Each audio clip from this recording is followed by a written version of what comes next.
Bulletin में सबसे पहले आपको बताएं, अक़वाम-ए-मुत्तहदा ने पाकिस्तान में सैलाब मुतासरीन की मदद के लिए आलमी बरादरी से $160 मिलियन हंगामी इमदाद की अपील कर दी। सेक्रेटरी जनरल अक़वाम-ए-मुत्तहदा एंटोनियो गुतेरेस ने दफ्तर खारजा में बजरिया वीडियो लिंक तकरीब से खिताब में कहा कि पाकिस्तान में सैलाब से इंफ्रास्ट्रक्चर तबाह हो गया। सैलाब से मुतासरा अफराद के लिए पाकिस्तान को इमदाद की जरूरत है।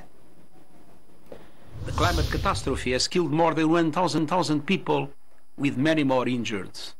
Millions are homeless. Schools and health facilities have been destroyed. Livelihoods are shattered. Critical infrastructure wiped out, and people's hopes and dreams have washed away.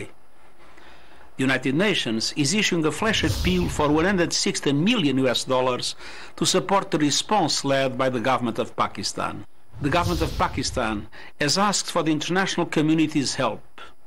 Let us work together to respond quickly and collaboratively to this colossal crisis. Let us all step up in solidarity and support to the people of Pakistan in their hour of need. Let's stop sleepwalking towards the destruction of our planet by climate change.